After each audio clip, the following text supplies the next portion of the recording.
Hi everybody, I'm Matt Topol, and yeah, this is JSON Intel. Going to talk about the recent, the variant type that was added to Parquet, Iceberg, and also Apache Arrow too. First, just a little bit about me. I am co-founder of a startup columnar focused on data connectivity, specifically with Apache Arrow and ADBC. And if you want to know about ADBC, catch me on a talk later on this afternoon because I have another one where I'll talk about ADBC. I'm PMC member of Arrow and on Iceberg, and I wrote on Arrow in memory analytics with Apache Arrow. So that's a bit about me and why you should care at all what I'm saying. But for now, let's talk a little bit about storing data in warehouses. I can't do show of hands like I would normally do in a talk, but I guess put it in the chat. How many people store JSON data as just strings in your databases, in your data warehouse? Like, this is a common thing, and many of us do this, and we just go, this is fine. Just store the raw JSON into the database as is in my data warehouse, in my lake house, wherever. Because, well, we, haven't learned after so many years of doing this stuff. Because actually interacting with those JSON strings is awful. And so this is kind of where some of this comes from. So dealing with semi-structured data is the real place where you don't really have a static schema. Someone in the chat mentioned they use the variant in Snowflake.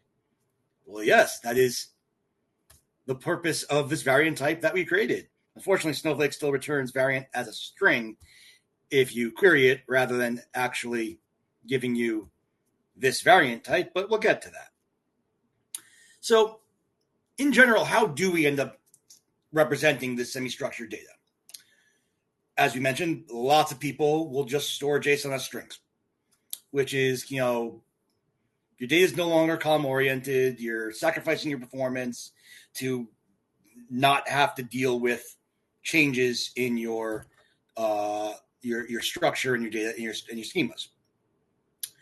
Another possible thing that people do is schema inference, where you just kind of figure out the schema on the fly as you go, which works great until it doesn't. Another fun one that is common is also we flatten everything.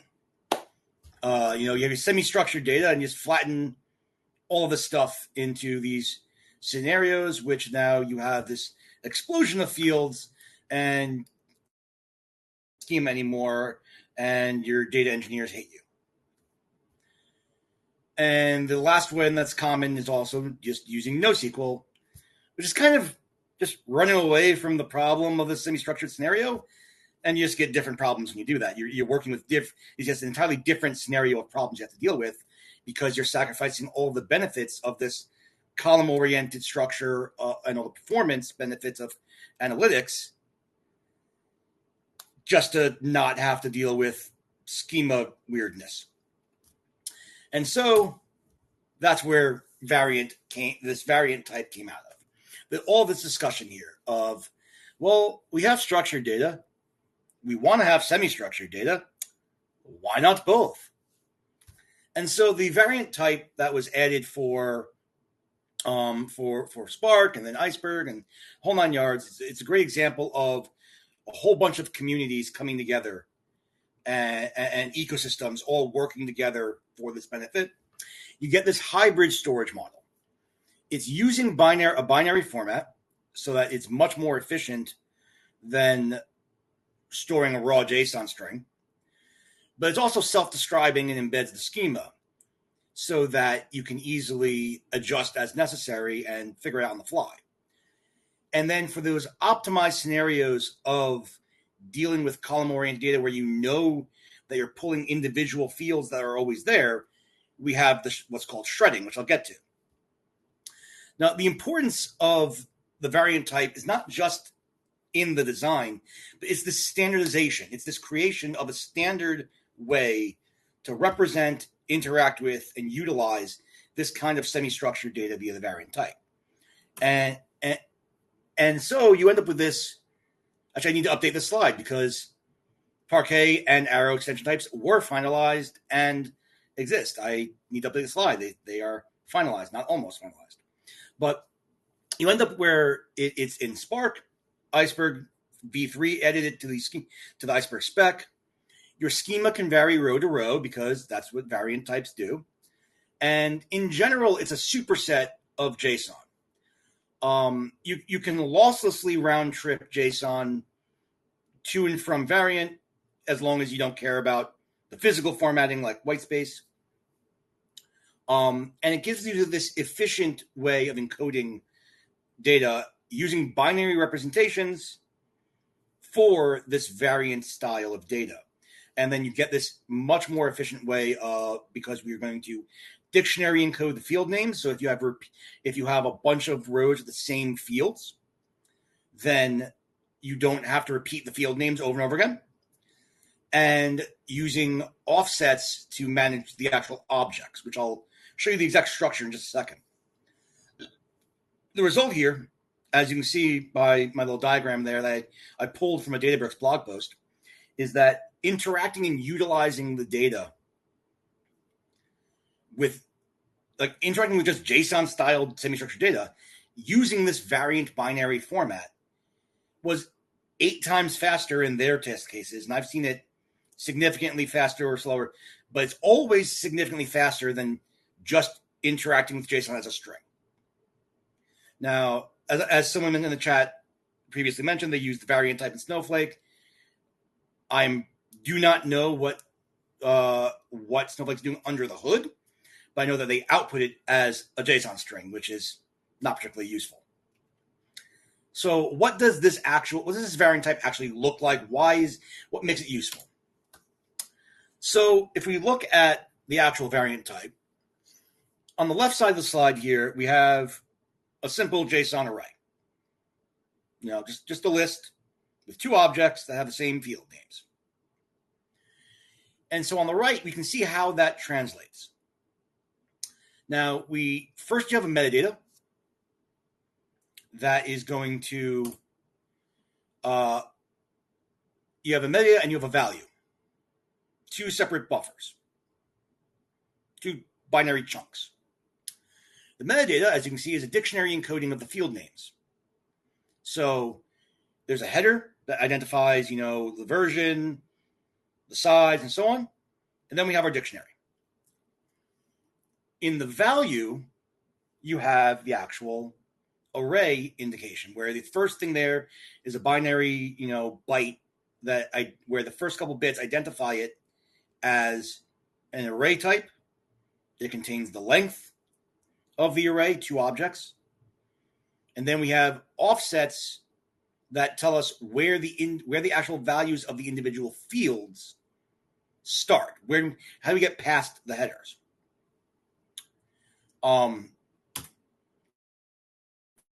First object 1 there, which gives us an object header, tells us the number of fields in the object, gives us field IDs, which are the ID of the dictionary, ID into the dictionary that tells us the key, the property name, followed by offsets that tell us where each value of the object starts. And then we have our string values. And then immediately following that, you have object 2. Same idea, header byte, number of fields, field ID, offsets, and so on and so forth. So you have this very structured way of representing semi-structured data. Now, of course, if you're familiar with Parquet, if you're familiar with Iceberg or Arrow, you might look and go, okay, but we already have a struct and list type. Why do we need this variant thing? And it's a valid point. You have structs, you have lists, you have maps, you have both. Why do we need yet another type? And the big difference is that structs and lists you must define all of the columns that are going to exist up front as part of the schema for those. Whereas the variant is flexible. For example, you can't do an arbitrary levels of nesting with a struct or a list because you need to up front know exactly how many levels. It also requires type consistency. If I make a struct or a list column, I have to say that, the field for, the type of the last name field is a string, which means that you can't actually have another one come in and have that be a list of strings. Or in the case on the right side, if I define a column as a list of floats, I can take nulls, but I can't throw a string in there. And so that's where this variant comes into play of real world data is messy. It doesn't always follow the type consistencies it should. And sometimes that's benefit, sometimes it's detriment. But in all cases, there's situations where you need to be able to handle these outliers. And using struct and list that are very, very rigid in their type definitions require knowing all of your possible fields up front is too rigid for this kind of semi-structured data use case. That's why variant makes sense, and that's why you use it over using those in this scenario. Now, for the supported types are everything you expect. It's like I said, it's a superset of JSON. In fact, it's better typed than using raw JSON.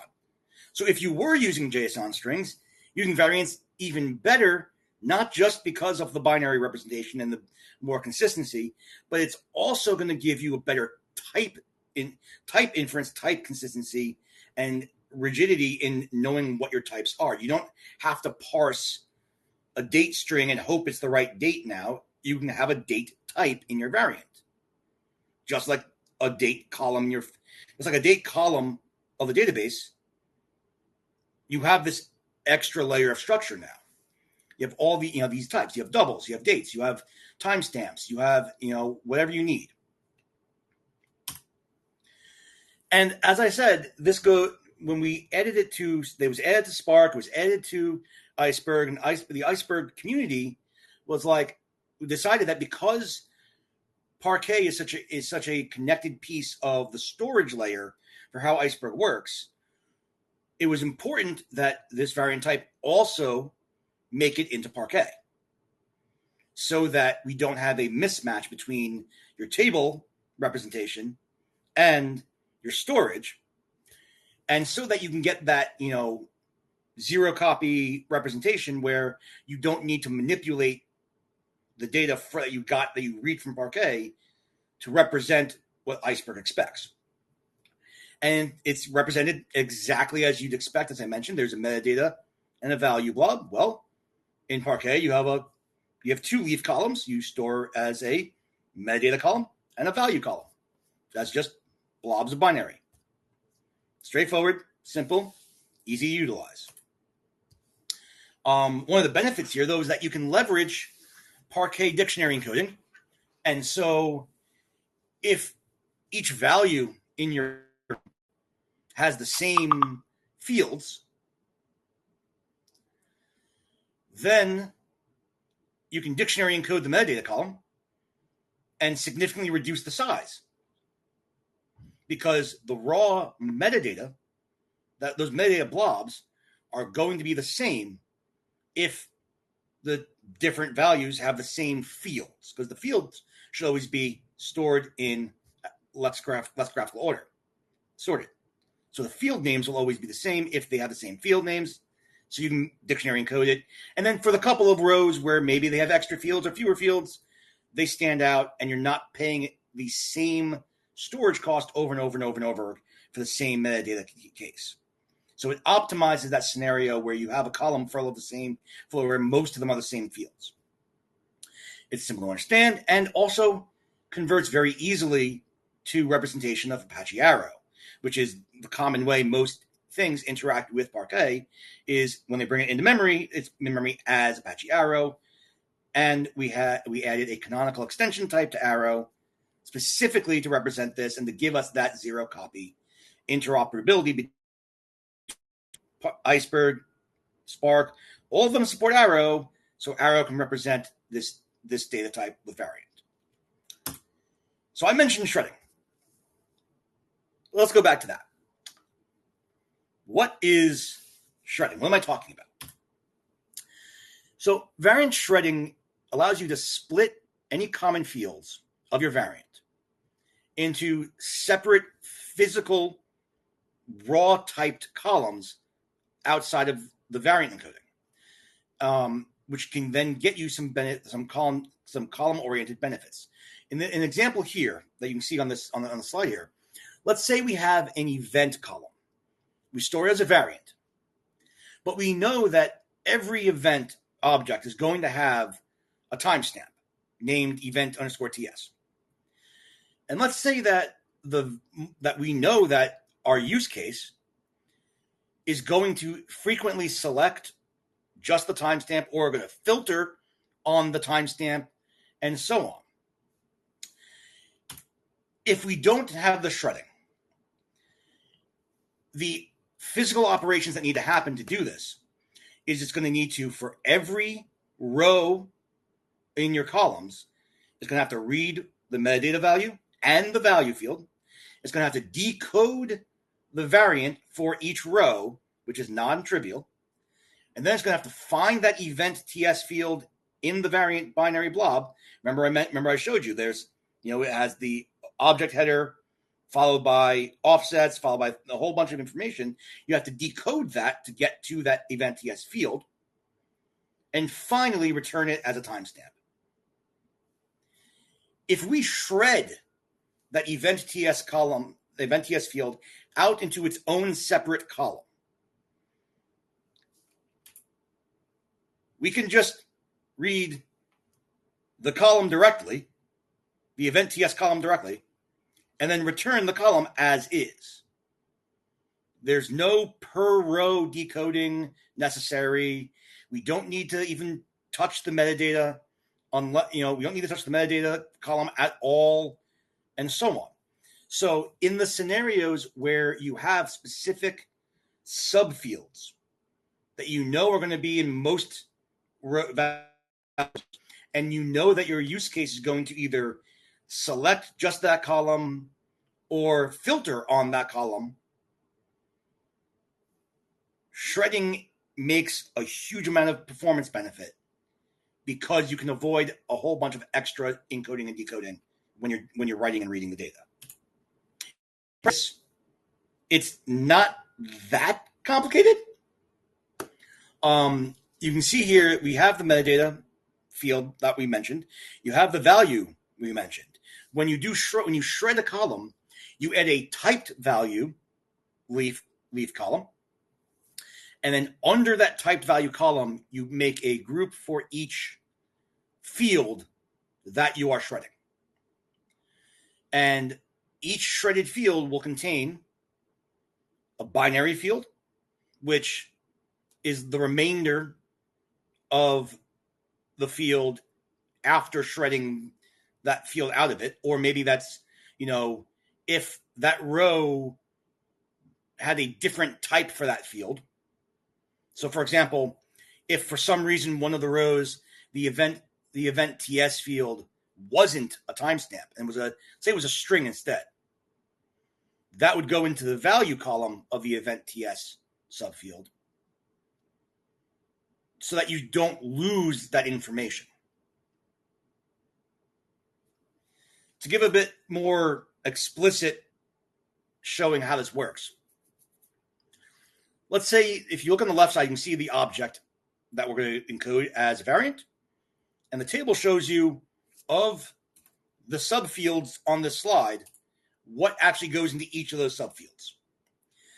And so for our expected case, you can see that the value is null because we fully shred it. Event type, event TS, we shredded both columns. We fully shred this thing. And so the typed value, the event type is null. The value is null because it is the correct type we wanted. And the actual value goes in the type value column. And then for the timestamps, you can see that we fully shred it. Now, in the second column, in the second row, you see that we have an extra field, a field that we did not shred. Well, you can see that the shredded fields get removed and added to their columns, but the remainder goes to the value column.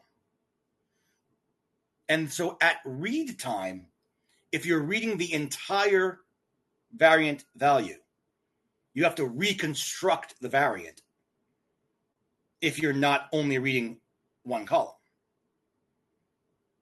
And that's kind of the important part of why shredding is not a thing you always do. You shred if you know that your use case is going to frequently be accessing, reading, or filtering on a specific subfield. If you are always reading or writing the entire variant, if you're never extracting individual subfields, you shouldn't shred that field, because at read time, you have to do extra work to reconstruct the variant. And I hope that makes sense, but if it didn't make sense, ask questions in the chat. And so just to kind of sum this all up, if you store JSON as a string in your database, your data engineers cry. In the case where your structure is stable, if you know you're not going to be dealing with, extra or missing fields, if you know that the field types will always be correct, just use a struct or a list column. But if the data types and the structure are going to vary, variant makes sense and is available now. Iceberg, Parquet, Arrow, whole 9 yards. But don't shred willy-nilly. Choosing which fields you shred or don't is an important thing to decide based on your query patterns. Don't just shred everything, because you're going to lose performance if you're never leveraging that. And that's it.